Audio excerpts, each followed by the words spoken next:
Hey guys, Mike67 here, bringing you another Team Fortress 2 gameplay commentary. I'm playing the Spy, as always. Why? Because I love the Spy, that's why. And I love the rhyme, too. Anyway, I am using a little different settings here than my first recording. This time I'm actually recording in-game, so you'll see the little heads-up display. You'll see the little payload cart moving along the bottom, my cloak timer, my disguise little thing. So yeah, I think this type of gameplay is a little better. I wasn't able to record my gameplays with fraps while I was playing before, just because it was lagging a bit, but I got a little better setup, and now it seems to run just fine. So this episode, I wanted to talk about using the different watches, or the little cloaks on the spies. If you watched the first video, you saw that I was using the Dead Ringer, and I got some comments on the Valve forum saying, "Oh, don't use the Dead Ringer, that's for noobs." And so I was like, but what should I use then? And they said, use the default watch, that's what real spies do. So I started practicing my invisibility watch, and this is a game I played while I was practicing with it, and it is a lot different than the Dead Ringer. I'd say the Dead Ringer is very easy to pick up and use after you get used to its initial mechanic of getting hit to cloak. It's very easy to it's like go around and feel almost invincible and die like very rarely when you're using the Dead Ringer, as because it's really hard for your enemies to spot you, simply because like they can know you're a Dead Ringer spy if it's kind of suspicious, because you're dying really fast right away, right when they hit you. But once you're cloaked, your body does not flicker when you're using the Dead Ringer, and that's why I think it's so good.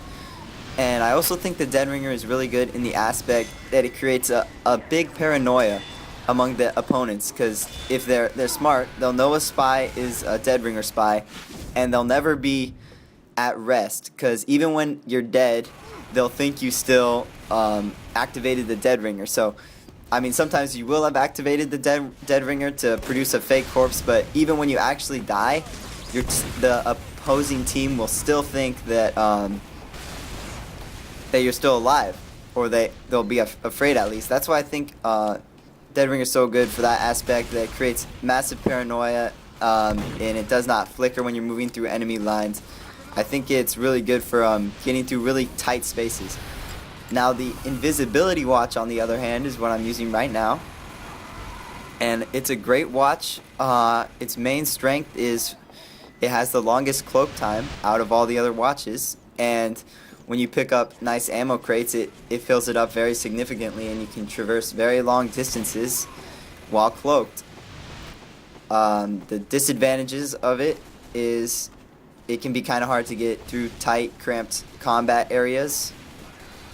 If you're like on this map here, Gold Rush I believe it's called, in that little mid section through those little cement tunnels, it can be very hard to get through there.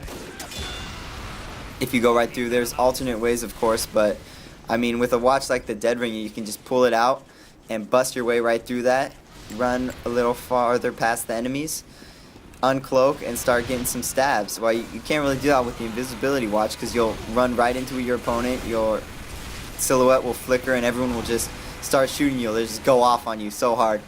But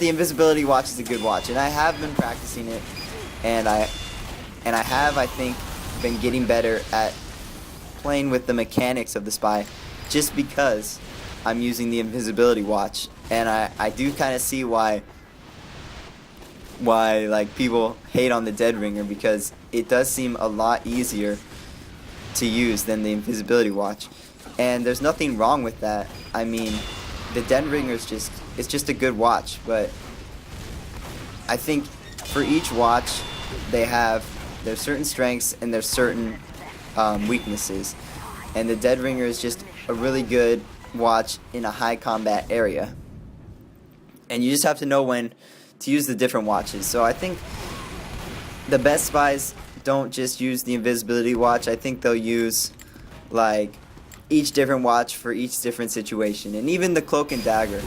A lot of people say the cloak and dagger sucks, man. don't ever use it. It's called the camping dagger. It is a very campy watch, and it can be very frustrating to play because it takes you so long to get places while cloaked, or you can like run a little bit and then wait to recharge, or you can just crouch and walk through areas.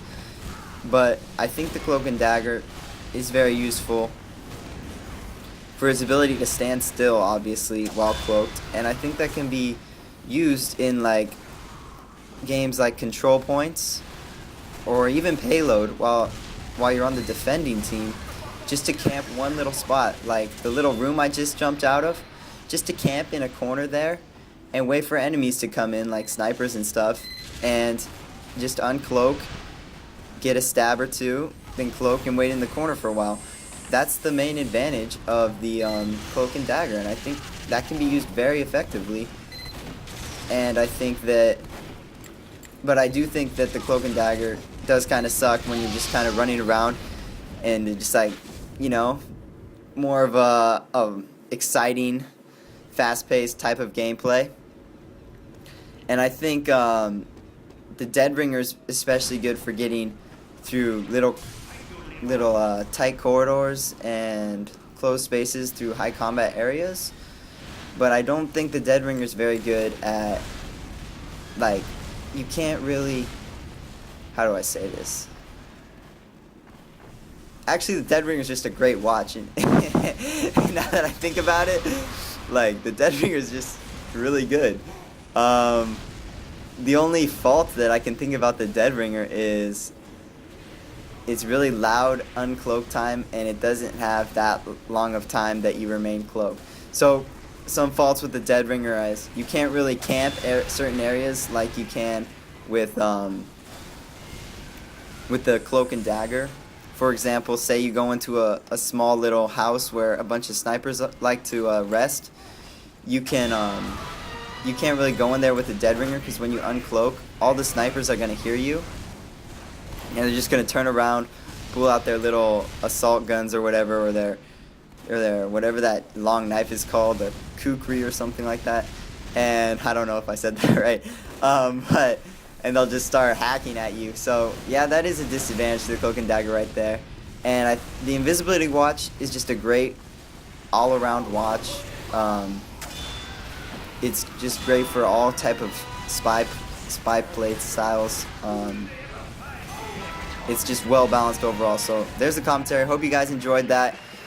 Looks like 38 points or something. I got first team MVP. So yeah, there you go.